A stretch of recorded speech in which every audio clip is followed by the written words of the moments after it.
The Passover Seder is a Jewish ritual feast that marks the beginning of the Jewish holiday of Passover, which this year begins at sundown on Friday and continues for 7 days to follow. Now, Passover commemorates the story of the Exodus in which the ancient Israelites were freed from slavery in Egypt.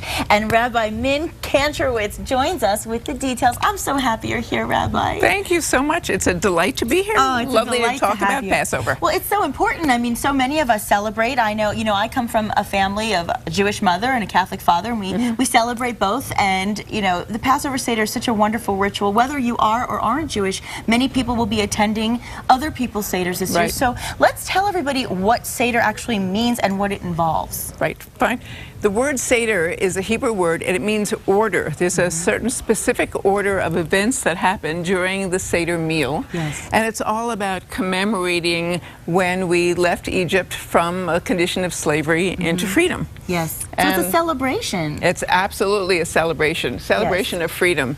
Now, let's have a little detailed explanation for those who don't understand when they ask, and I've been asked too, tell me what Passover is. What do you do on Passover? How would you explain that to somebody who doesn't understand?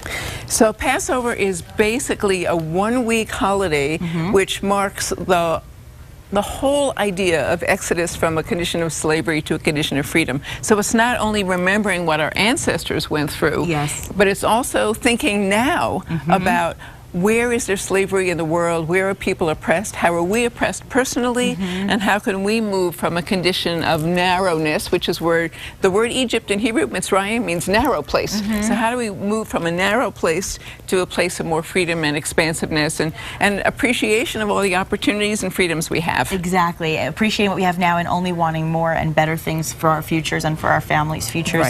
And a big part of Passover Seder is, of course, the food that is served. And you're holding the matzah in your hand right now. So let's talk a little bit about the actual traditional rituals of the night, the celebration itself in the Seder and the foods that are involved in it. So this is matzah, which is unleavened bread, flat bread. It's in commemoration of the fact that when we left Egypt, we were in such a hurry, we didn't have time for the bread to rise. So now traditional Jews, for the whole week of Passover, don't eat any regular bread, anything made with yeast, anything that rises. We eat matzah instead. It's a good week for a diet. This is a matzah cover, and so we put the matzah in the matzah cover. Yes. And so this is part of the meal. And a lot of the kids make these in Hebrew school. I remember I used to make them when I was a little kid, and you bring it home and you bring it to your parents, and they save it forever. Forever.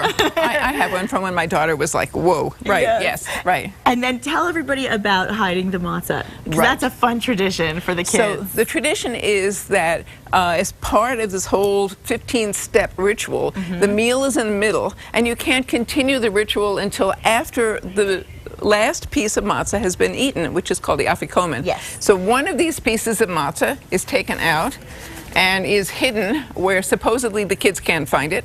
And then the kids go on a matzah hunt.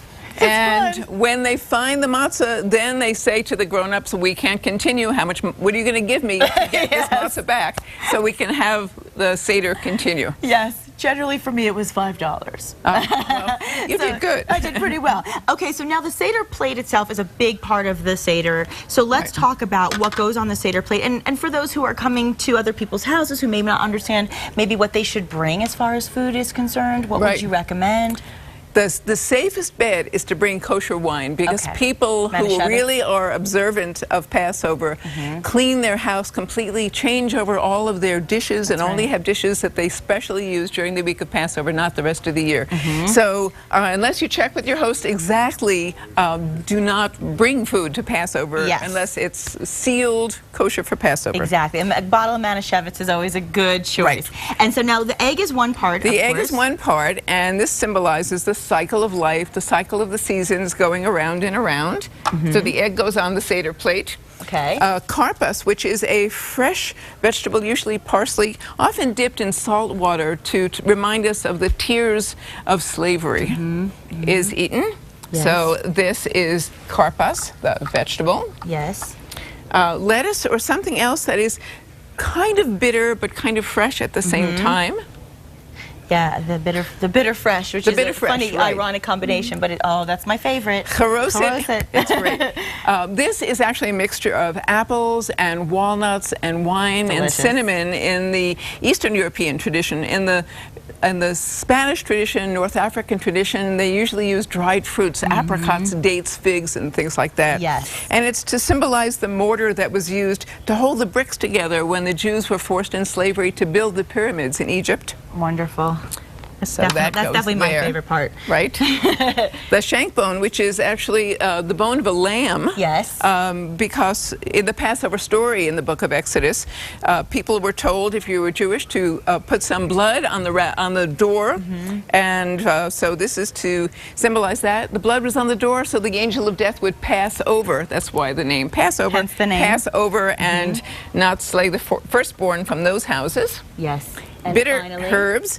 This is horseradish. Yes, if you're brave. Oh, I'll do it. I love the horseradish. To remind us of the bitterness of slavery.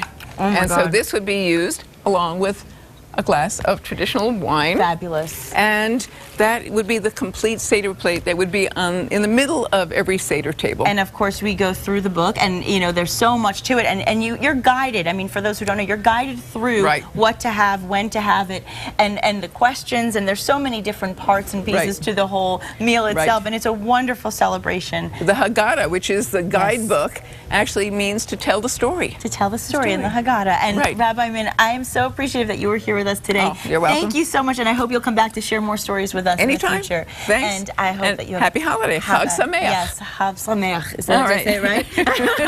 Happy holidays to you too. Happy and healthy. And of course, Kristen joins Rabbi Min Kantrowitz in the kitchen with me, and we're so sorry about that technical difficulty with the satellite. But now it gives us a chance to talk about the fact that not only are you a rabbi, but you're also an author. Right. Tell us a little bit about your book. Well, right after Passover starts a very special time in the Jewish calendar, 49-day period of kind of spiritual preparation. I mean, we've just gotten free. We just got out of Egypt. Yes. So what are we going to do with this freedom, and how do we develop ourselves as well as possible? So the counting of the Omer is a 49-day period where every single day there's a different theme, and you think about this theme and meditate on this theme. And this is a book of exercises and activities and intentions for each one of the days. And it's a way of saying, okay, what's my internal theme for the day? What's my spiritual theme for the day? It makes us stop and really think. And I think that's important. Sometimes we just need to be still, and sometimes we need an excuse to make us do it. And certainly this period of time is a wonderful opportunity to do that. And after celebration, then you think inside and say, what am I going to do with my freedom? And so that's what this is about. And it's gratitude. We have gratitude and appreciation for that freedom, whether you're Jewish or not. And so it's a wonderful time period. So thanks for sharing that. And let's tell everybody again. And can anybody find this book? Is it available? Actually, Counting the Omer, Kabbalistic Meditation Guide. Okay. It's available through Amazon. Oh, good. Or it's actually published by a New Mexico publisher. Nice. Own Books from Santa Fe. And you can contact them, GAON Books from Fabulous. Santa Fe. And I have to mention, I don't know if you heard the rabbi talking before, but you're originally from New York, but you came out here in the late 60s, and you made the decision in 10 minutes, I'm staying. Yep. I'm right not here in going New anywhere. Mexico. Yeah, it's beautiful, beautiful, beautiful. Love being here. Yes. Well, tomorrow, Tulsa guitarist Frank Hannon rocks New Mexico style. The New Mexico Stars get ready to kick off, and we're cooking with Vernon some more good food. Yeah, I'm so excited. I love Tesla. I'm an 80s child. I love those hair bands, and I love their music. So excited. Thank you so much for being with us. Welcome. It was such a pleasure. Good. And thank all of you for joining us. If there's anything you need to know about today or all of our shows, just log on to our website at casa.com and have a wonderful day. Layer up today, right? That's right. Layer it up. It's gonna be a gorgeous afternoon. Enjoy your day. And you'll need the sunglasses today. Yes. Thank you.